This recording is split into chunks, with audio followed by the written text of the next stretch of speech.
हर अमीर आदमी को ये चीज़ जरूर पता होती है और इस वजह से वो अमीर होता है, और हर गरीब आदमी इसलिए गरीब होता है बस उसको ये चीज़ नहीं पता जो आज हम बात करने वाले हैं। और कोई भी गरीब आदमी अगर ये चीज़ कर ले जो आज हम बात करने वाले हैं, सर अमीर बनना बहुत आसान है, पैसा कमाना बहुत आसान है। पैसे कमाने के लिए सर मौके से ज़्यादा बुद्धि चाहिए, पैसे की थोड़ी बहुत कैलकुलेशन चाहिए, और वो कैलकुलेशन, वो बुद्धि के बारे में आज हम बात करने वाले हैं। उससे पहले देखो कुछ कहानियां, कुछ एग्जाम्पल से शुरुआत करते हैं आज का सेशन। सबसे पहले कहानी कुछ इस तरीके से है। एक राजा हुआ करता था बहुत टाइम पहले, दानी राजा था वो। उसके दरबार में एक बार एक भिखारी आया भीख मांगने के लिए। तो राजा बोला मांगो भैया जो मांगना है। तो भिखारी बोला भैया राजा हम जो मांगेंगे वो दे पाओगे? तो राजा युवा पे लग गया, क्या बात कर रहा है, क्यों नहीं दे पाएंगे, बिल्कुल दे पाएंगे। तो राजा उस वक्त अपने दोस्त के साथ चेस खेल रहा था। बोला आपके चेस में कितने खाने हैं? बोला 64 खाने हैं। तो बोला हर एक खाने में चावल का एक दाना डबल करते चले जाइए अगले में, यानी कि पहले खाने में एक चावल का दाना, दूसरे खाने में 2, और तीसरे में 4, उसके बाद 8, उसके बाद 16, डबल करते जाइए 64वें खाने तक। तो राजा मुस्कुराया, बोला ये क्या चीज़ मांग रहा है भाई, छोटी सी चीज़ मांग रहा है, हमें लगा कुछ तुम सोना चांदी मांगोगे, तो बहुत छोटी सी चीज़ मांग रहे हो। ठीक है। वो सिपाही बोला अरे भाई कैलकुलेट कर लो कितना ही मांग रहा हो, उतना दे दो। सिपाही गए एकदम जोश में देने के लिए उधर।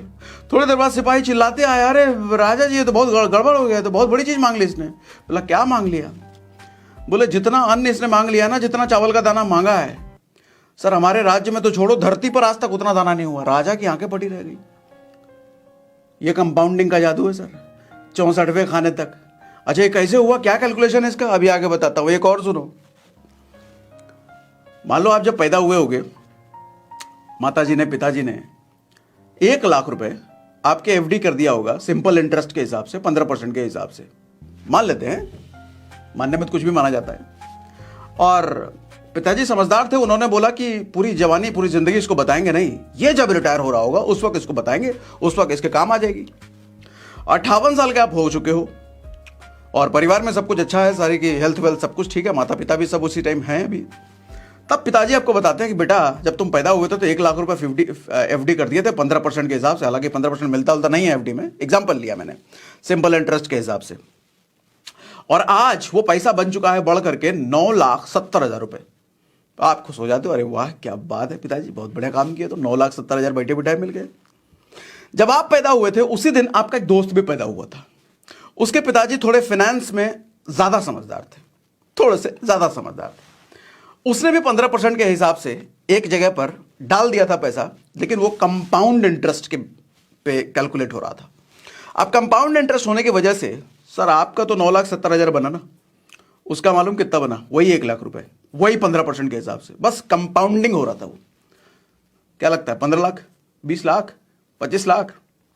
सर 33 करोड़, 33 करोड़ रुपीस उसके बन गए। कंपाउंडिंग ऐसे खेलता है। एक और कहानी सुनाता हूं। अकबर बीरबल के टाइम पे 2 दोस्त हुआ करते थे, बड़े समझदार थे, पूरे राज्य में उनकी चर्चा चल रही थी कि ये दोनों एकदम बहुत दिमाग वाले हैं, एक एक बड़ी बड़ी पहेली सॉल्व करते थे, 1 नंबर दिमाग वाले। अकबर बोले एक काम करो बीरबल, ये दोनों लौंडों को अपने दरबार में बुलाओ और इसकी बुद्धिमत्ता का जरा टेस्ट लो, सही में ये लोग हैं कि ऐसे बेवकूफ़ बनाने लोगों को। बीरबल बोले ठीक है बुलाते हैं, चेक करते हैं इनको। बुलाया गया तो बीरबल ने बोला भैया तुम्हारे बुद्धिमत्ता से हमारे राजा बड़े खुश हैं, तुमको इनाम देना चाहते हैं। 2 तरह का इनाम है तुम दोनों के लिए, तुम दोनों में से जो भी चाहो वो दोनों में से कोई भी ले सकते हो। तो इनाम यूं था कि 1 करोड़ रुपए तुरंत ले लो नगद। अब 1 करोड़ रुपए उस टाइम तो बहुत भारी बात थी, हमने एग्जाम्पल ले लिया 1 करोड़ रुपए ताकि कैलकुलेशन ईजी रहे। ठीक है, सच में दिल पे लेके मत बैठ जाना, 1 करोड़ रुपए उस टाइम पे कहाँ, अरे होता ही नहीं था, झूठ बोल रहे तो, अरे मान लो ना। ठीक है, 1 करोड़ रुपए। तो एक दोस्त जो था तुरंत ले लिया 1 करोड़ रुपए, 1 करोड़ रुपए चाहिए, बिना दूसरा ऑप्शन सुने। दूसरा ऑप्शन ये था कि 1 रुपए रोज 30 दिन तक मिलेगा, डबल होते हुए। उसने सोचा बढ़िया हुआ 1 करोड़ रुपए ले लिया, दूसरा कहा तो बहुत बेवकूफ बेकार है। तो दूसरे वाले दोस्त ने उसको चुना, बोला मुझे यही वाला ऑप्शन चाहिए, हर रोज 1 रुपए डबल होते हुए 30 दिन तक। ये बोला बेवकूफ आदमी, तुम तो यार इतना समझदार आदमी हुआ करते थे, कैसे ऑप्शन चुन रहे हो? बोलो ठहरो अभी देखो क्या होता है। सर कंपाउंडिंग का जादू देखो। पहले दिन तो 1 रुपए मिला बेचारे को, अभी तक उसको बेचारा ही समझा जा रहा था उसके दोस्त के द्वारा। 10वें दिन उसको मिलता है 1,024 रुपए, कंपाउंड होते होते 1,024 रुपए हो गए 10वें दिन।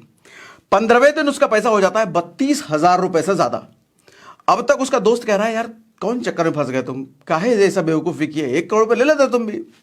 बोला थमो जरा भी, रुको देखो तो सही। सर 20वें दिन उसका पैसा हो गया एक रुपए हर रोज डबल होते होते, इस हिसाब से कंपाउंडिंग होते होते 20वें दिन उसका पैसा हो जाता है 10 लाख रुपए से ज्यादा। और 30वें दिन उसका पैसा हो जाता है 20 लाख, 25 लाख, 30 लाख, 1 करोड़। सर 107 करोड़ बन जाता है 30वें दिन। कैलकुलेट करके देख लेना। ये होता है कंपाउंडिंग। कंपाउंडिंग दरअसल होता क्या है, कंपाउंडिंग देखो आपका पैसा बच्चे दे रहा होता है। कंपाउंडिंग को कुछ इस तरीके से समझो, पैसा जहां आप इन्वेस्ट करते हो ना सर, वो जो इंटरेस्ट उस पैसे पर मिलता है, वो इंटरेस्ट पर भी इंटरेस्ट बनता है, और जो बना हुआ इंटरेस्ट है उस पर भी इंटरेस्ट बनता है, वो उस पर भी इंटरेस्ट बनता है। ऐसा कारवा चलते ही रह जाता है। मतलब 2 का 4, 4 का 8, 8 का 16, 16 का 64, ये इस तरीके से कारवा बढ़ता चला जाता है। तो कंपाउंडिंग बड़ा फिर मैजिकल रिजल्ट निकालता है। आप कहोगे ये तो हमें पता ही नहीं, तो पता कहां से रहेगा। खाली लड़कियों के चक्कर में रहते हो, ईएमआई वाले आईफोन के चक्कर में रहते हो, आलतू फालतू लौंडो लपाड़ों के चक्कर में रहते हो, संगत तुम्हारी बुरी होती है, सब सीखोगे कहां से। देखो एक बात बताओ दोस्त, जिंदगी एक बार मिली है, तुम्हारी परवाह करने वाला धरती पर कोई नहीं है तुम्हारे माँ बाप के अलावा, आपके परिवार के अलावा किसी को तुम्हारी नहीं पड़ी। कोई काम नहीं आएगा तुम्हारे मुश्किल वक्त में। जब भी तुम्हारे साथ कुछ बुरा होगा ना सर, दुनिया के लोग आएंगे जरूर तुम्हारे पास, रिश्तेदार, आस पड़ोस वाले, सहानुभूति देने के लिए, अरे तुम्हारे साथ बहुत बुरा हुआ, बहुत दुख हुआ जान करके, लेकिन अंदर अंदर उनको खुशी हो रही होती है। ऐसे ही होते हैं लोग। और जब तुम्हारे साथ कुछ अच्छा हुआ, कुछ बढ़िया, लॉटरी वोटरी लग गई, पता चला आईटी वाईटी निकाल लिए और कोई बढ़िया नौकरी वोकरी लग गया, तो अगल बगल वाले आएंगे बधाई देने के लिए, लेकिन अंदर उनका जल रहा होता है सीना, अंदर वो खुश नहीं होते हैं। इस दुनिया में केवल आपका परिवार है जो आपकी उपलब्धियों के लिए खुश होता है, और केवल आपका परिवार है जब आपके साथ कुछ बुरा होता है तो सच में दुखी होते हैं। सर कोई तुम्हारी परवाह करने वाला नहीं है। तो ये दुनिया जितना लपड़ लौंडे लपाड़ों के चक्कर में अपना समय खराब करते हो, समय खराब मत करो सर। ये सब चीजें सीखने में समय लगाओ। पैसे बिना ना मोहब्बत नहीं, सिर्फ धोखा मिलता है। और जब तुम्हारे पास भरपूर पैसे आ जाएं तो मोहब्बत का हर जगह मौका मिलता है। इसलिए पैसे कमाओ, शक्ति अर्जित करने में ध्यान लगाओ।